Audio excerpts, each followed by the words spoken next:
MA can assign a task to your scheduling person, and that scheduling person can follow up with the patient by text and figure out a time they can come in.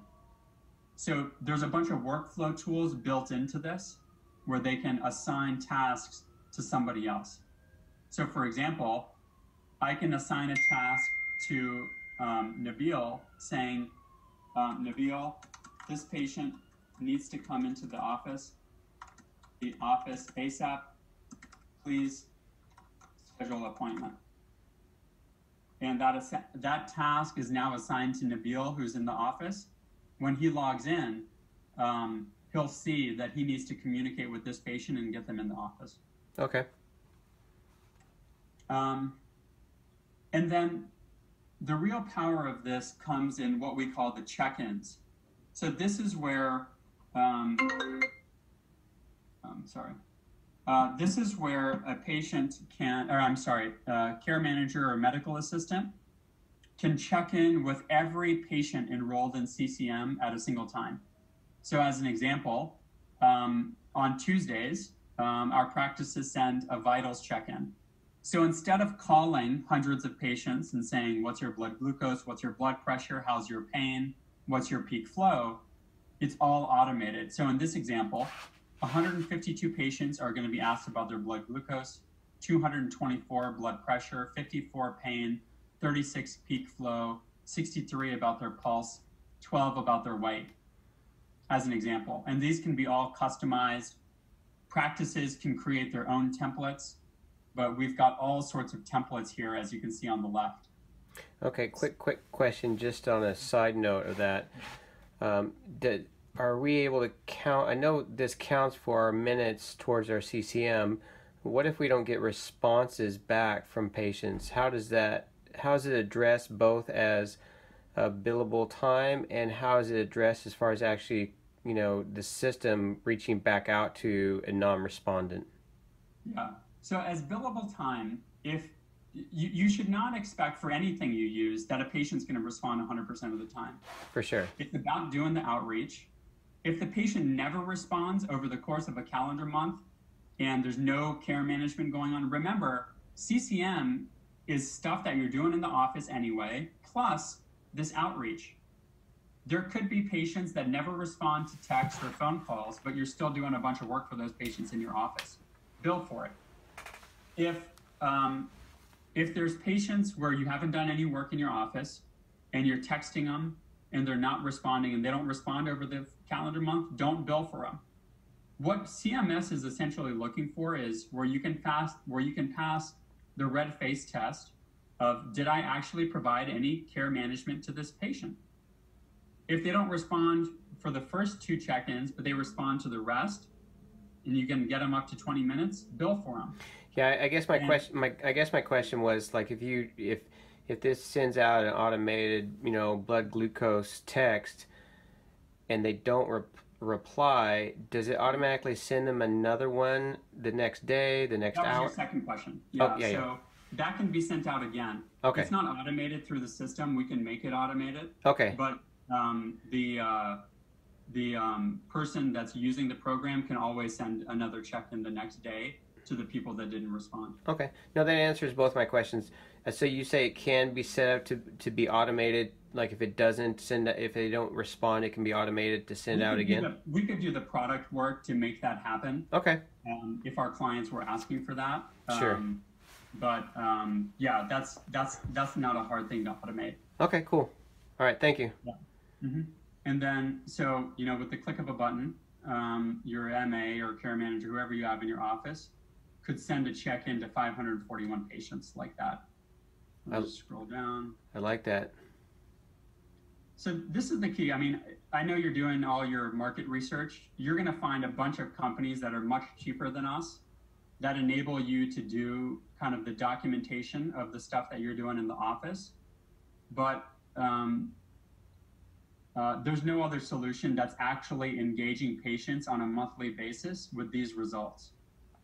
This is the key thing to look out for, because you can go with a much cheaper solution, and if that's what you all want to do, we should end the conversation, because we're not going to be the cheapest. it's all about, for all of the companies you talk to, get data on how many patients their clients are billing for on a monthly basis. So I think I've shown you all of that. And then for the stuff that you're doing in the office, your staff can easily record it. So they can say, hey, for Nabil, I refilled a medication and I spent 5 minutes on it. Add that note, and it will add to the CCM tally.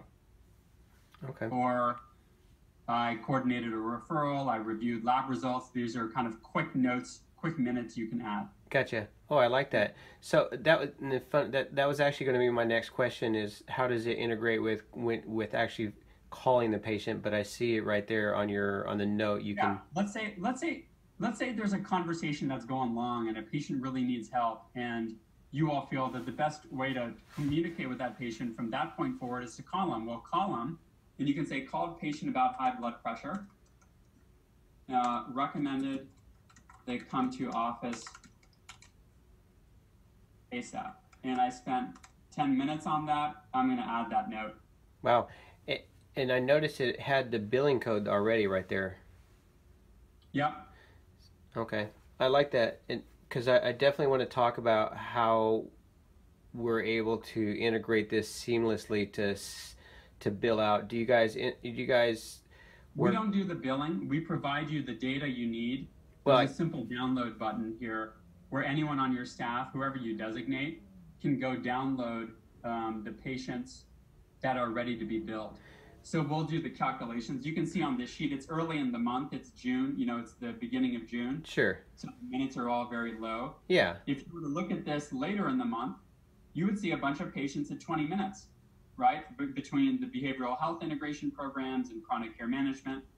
And you can see kind of who's on track to hit 20 minutes, who's behind.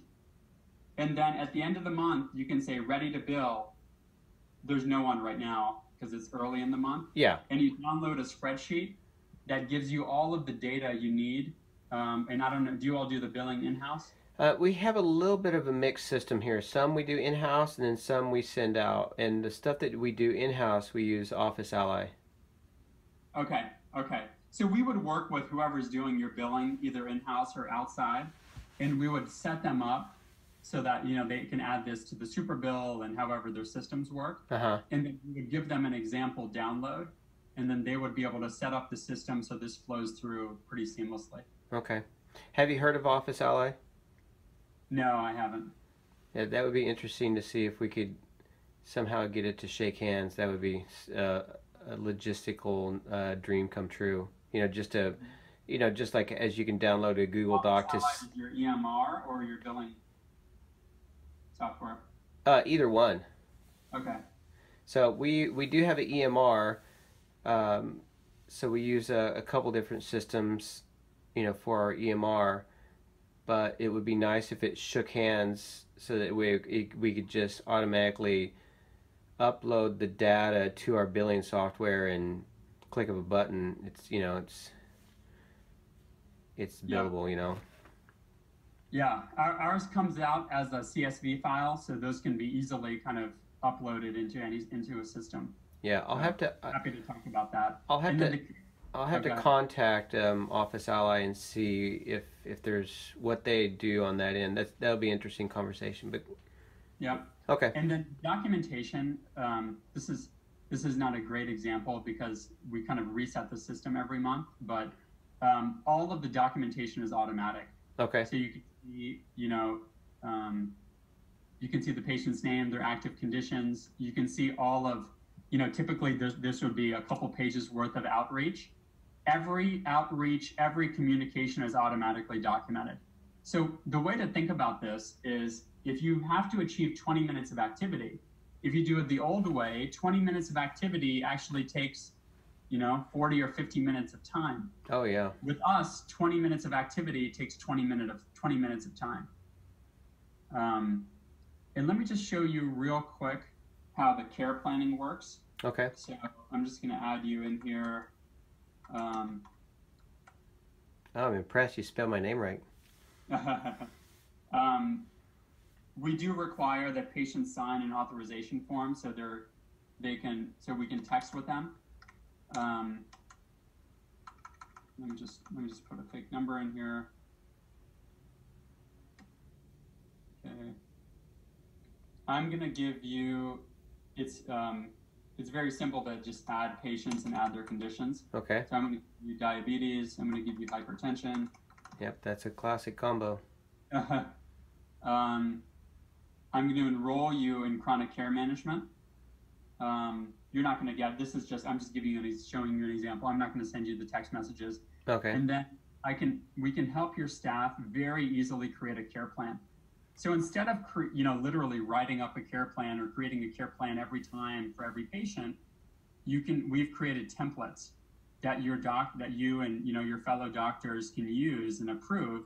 So for you, I just click on diabetes and hypertension, and my care plan is built.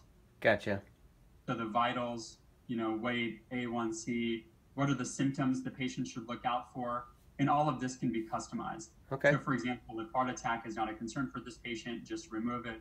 If stroke is not a concern, just remove it. Then you can add a goal about medication. This can all be customized. But now you have your comprehensive care plan, and you did it in about 20 seconds, and you customize it a bit for the patient. So for example, you can talk to the patient and say, the patient says their health goal is, drop weight by 5 pounds, exercise 20 minutes daily, and, I want to be able to spend more time with grandkids, whatever. Yeah. And when you customize it and you use kind of the templated care plans, you can bill for the GO506 code. Oh, okay. That's the $64 per patient one time. Yep. So we make that very, very simple instead of, writing up kind of a custom care plan every single time for every patient. I like that.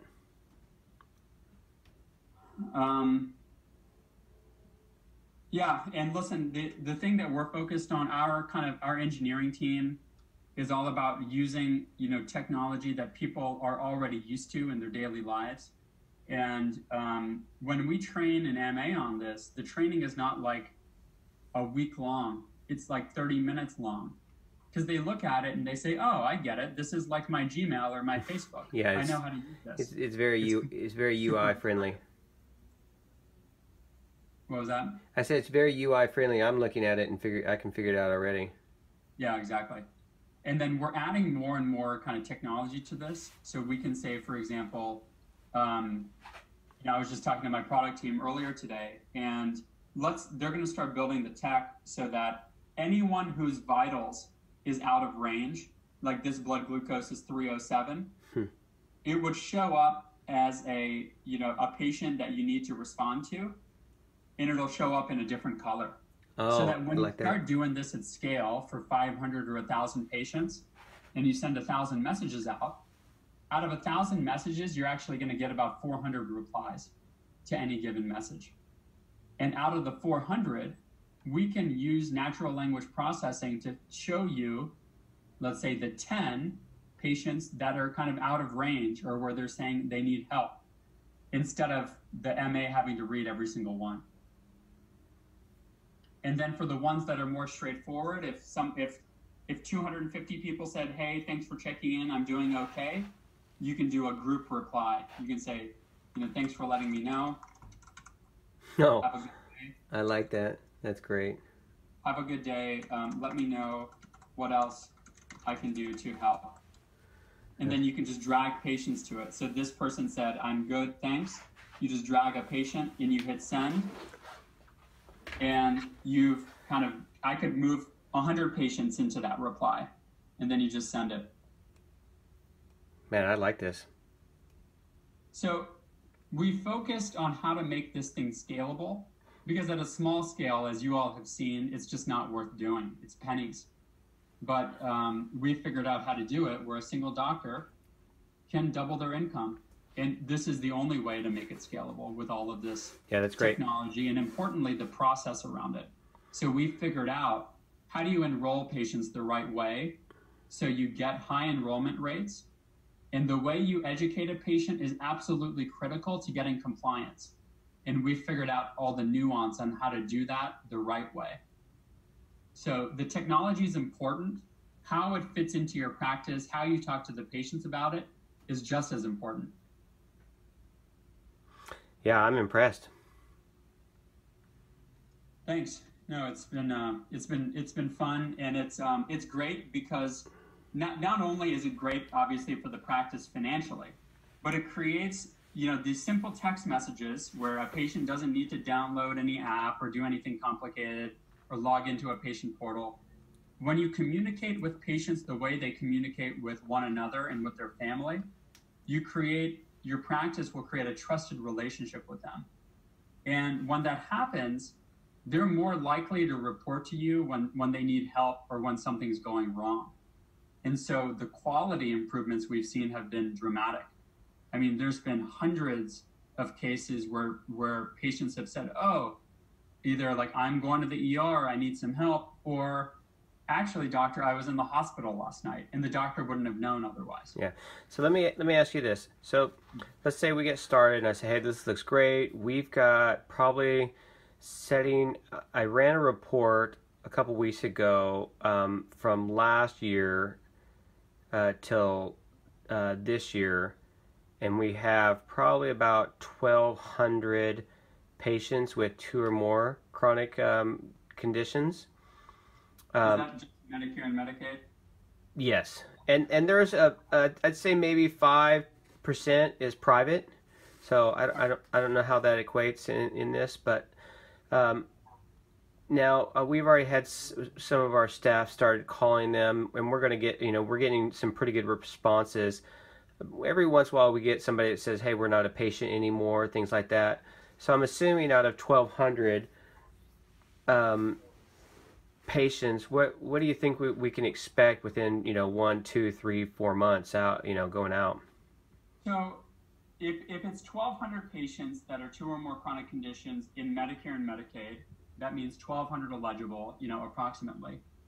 If you use the best practices that we've figured out over the last couple of years, you should expect an enrollment rate of about 60 to 70% if you keep up the best practices. So if your patients come to see you once a quarter, let's say on average, you should enroll somewhere between 60 to 70% of the 1,200 in the first 3 months.